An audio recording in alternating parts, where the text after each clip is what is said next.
Salut à tous, c'est KLH. Aujourd'hui on se retrouve pour un nouveau tutoriel sur Minecraft. Alors aujourd'hui je vais vous montrer comment faire un piège à Blaze, ou une ferme à Blaze, ou vous les appelez comme vous voulez. Enfin bref, donc le spawner à Blaze sera symbolisé par ce petit spawner à cochon, parce que faire un spawner à Blaze dans le monde normal ça aurait été un petit peu trop compliqué et un petit peu chiant. Donc voilà, je vais spawner des Blazes comme ceci. On va dire qu'ils ont été spawnés par le mob spawner. Et donc vous voyez en fait que mon piège permet de les pousser, du moins la majorité. Oui voilà, lui il va tomber tout seul. Donc ça va permettre de les pousser jusque tout en bas du piège, et ensuite de les stocker à un endroit. Donc de les stocker dans cette espèce de petite cage. Oups, voilà. Alors, et là une fois... Oups, non, je sais pas ce que je voulais faire. Mais bref, une fois qu'on sera dans cette petite cage, on pourra les taper comme ceci, et récupérer les bâtons de Blaze. Vous savez, parce que les bâtons de Blaze, on ne peut pas les récupérer si on ne tue pas les Blazes, justement, on ne peut pas les récupérer si on tue les Blazes grâce à un mécanisme. Donc je vais vous montrer immédiatement comment réaliser ce piège à Blaze. Alors, ce que vous allez commencer par faire, lorsque vous aurez trouvé un spawner à Blaze, c'est de faire une espèce d'armature de n'importe quel cube solide, en fait, autour d'elle. Alors, vous voyez que cette armature va en fait être séparée du spawner de 5 cubes, comme ceci, sur les côtés, et également de 5 cubes sur le haut et sur le bas. Donc on va faire une espèce d'armature. Vous voyez en fait le résultat final c'est tout ce qui est en nether brick là. En fait on va essayer de faire un cube mais là ça va juste délimiter les côtés du cube. Voilà. Donc vous voyez en fait on fait deux espèces de carrés comme ceci. Donc ça va nous simplifier la tâche on va dire. Alors je vais le finir hors caméra, je reviens immédiatement. Et voilà donc j'ai fait la partie principale de l'armature. Alors ce qu'on va faire maintenant, je vais vous le montrer grâce à ces blocs de laine rouge, c'est créer quelques carrés concentriques sur cette armature. Alors vous voyez le premier carré va être placé à même la structure, donc 5 blocs, enfin 1, 2, 3, 4 blocs en dessous du spawner. Le carré d'après va être placé à 1, 2, 3, va être placé 2 blocs au-dessus du premier carré. Hop, alors on va virer ces petits blocs là qui ne servent à rien. Et on va continuer à faire des carrés concentriques comme ceci. Alors vous voyez, vous allez continuer jusqu'à... oui, c'est juste là. Vous allez en faire 3 des carrés. Donc, hop, là on va en faire encore un. 2 blocs d'écart toujours. Et à chaque fois, en fait, les carrés... par exemple, là, vous voyez, celui-là, il avait 3 cubes de côté. Celui-là en a 5. Celui-là va en avoir 7. Donc à chaque fois, ils ont 2 cubes de côté de plus que le carré inférieur. Waouh, j'ai eu un petit peu de mal avec les mots. Enfin bref, une fois que vous avez fait ça, voilà. Non, je crois que je me suis trompé là. Voilà. En fait, c'est un petit peu dur d'évaluer la distance ou d'évaluer le nombre de cubes qu'on a fait quand c'est uniforme comme ceci.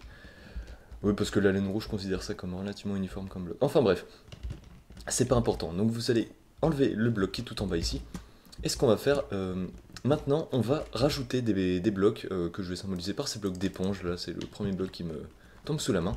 Donc vous allez rajouter déjà des blocs d'éponge tout le long des carrés. Ouais, sur tous les côtés, on va dire. Hop, voilà. Et par contre, on va dire que là, ce côté-là et ce côté-là, vous allez rajouter des éponges sur toute la longueur.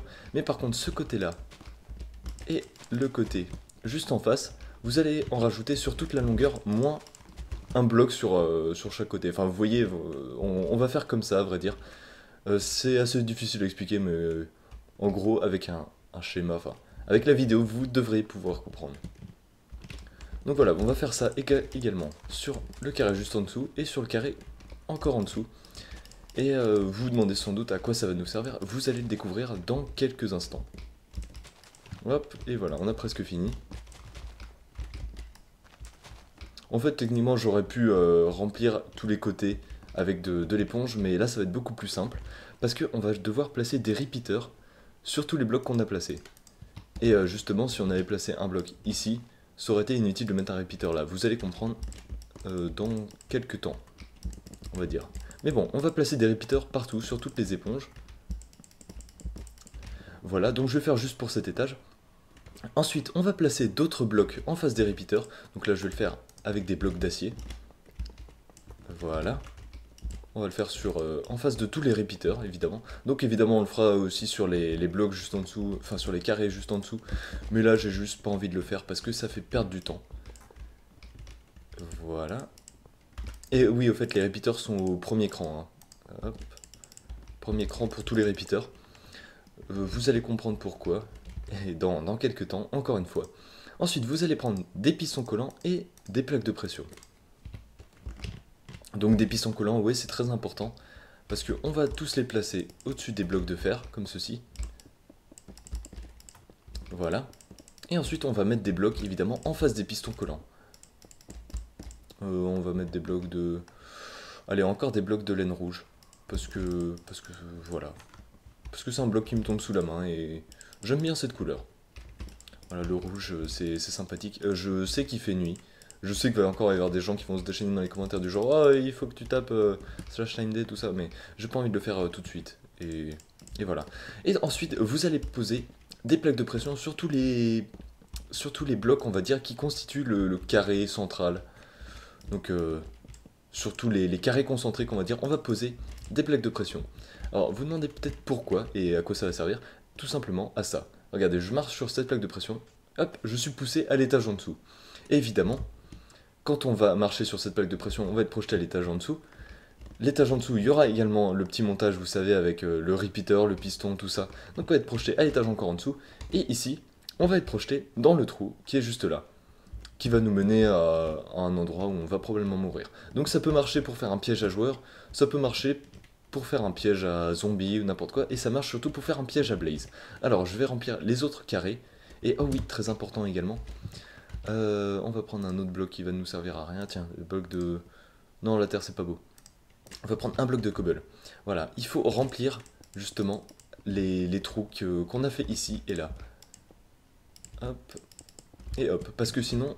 Enfin, pourquoi il faut les remplir? Tout simplement parce que si on tombe là, hop, là on est éjecté sur le côté du piège. Et on veut pas être éjecté sur le côté du piège, on veut être éjecté à l'intérieur du piège.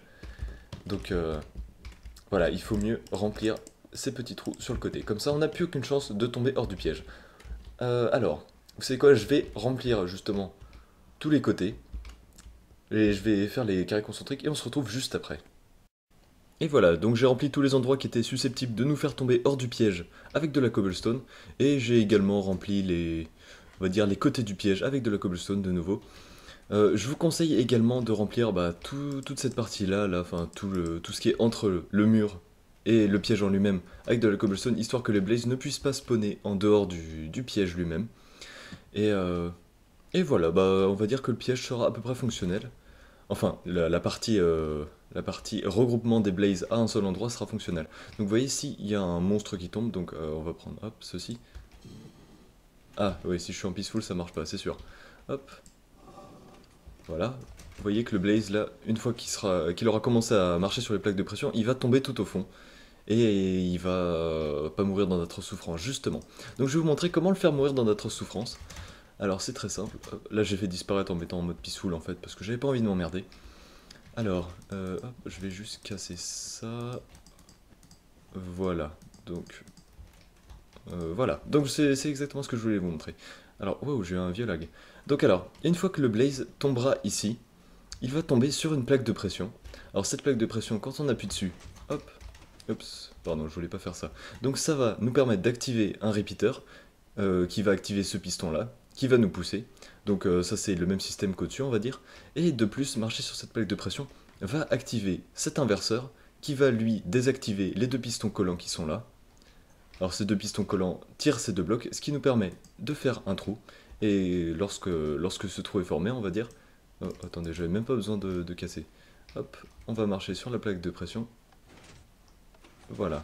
Ok, d'accord. C'est très mal montré, mais en gros, ce piston-là va pousser le bloc vers l'avant, ce qui va nous faire tomber à l'intérieur de ce trou. Hop, voilà. Et ensuite, je vais essayer de reconstituer ça vite fait. Donc ensuite, une fois qu'on est tombé dans une fois qu'on est tombé dans ce trou qui a été fait par les pistons, on va dire, on tombe à l'intérieur d'une espèce de cage. Hop, voilà. Comment reconstituer la cage. Je vais aussi prendre des barres d'acier. Iron bar. Voilà. Alors, on tombe dans cette espèce de cage. Et cette espèce de cage, en fait, je vais vous montrer tout simplement en spawnant quelques blazes. Ça nous permet donc, cette cage, de s'occuper des blazes à main nue, on va dire. Alors, hop, je vais en spawner 3-4, voilà. Alors déjà, ils vont tomber tout au fond du piège. Certains d'entre eux vont se bloquer, je ne sais comment, dans des pistons, et vont se prendre des dégâts, et vont probablement mourir. Mais lorsqu'ils meurent en étant étouffés par des blocs, justement, ils ne droppent pas de, comment ça s'appelle, de Blaze Rod. Il faut pour ça les taper avec une épée. Donc vous voyez en fait là, cette espèce de petite prison que j'ai faite nous permet de les regrouper à un seul endroit, et de pouvoir les taper sans qu'ils puissent riposter. Vous pouvez également faire une espèce de cage comme ceci. Hop, voilà, et vous rentrez dedans ou je ne sais quoi. Évidemment, je vous conseille pas de faire cette cage avec de la laine. C'est un truc qu'il faut pas faire avec les blazes. Mais là, on va dire que c'est un matériau que j'avais sous la main. Donc ouais, vous pouvez faire une espèce de petite cage, boire une potion de résistance au feu, et ensuite, hop, casser la barrière et tous vous les faire avec une épée. Ça marche aussi, mais ça gâche une potion de résistance au feu. Tandis qu'on pourrait ne pas en gâcher. Et donc voilà, c'est la fin de cette vidéo, j'espère qu'elle vous a plu, et j'espère surtout que ce tutoriel vous sera utile.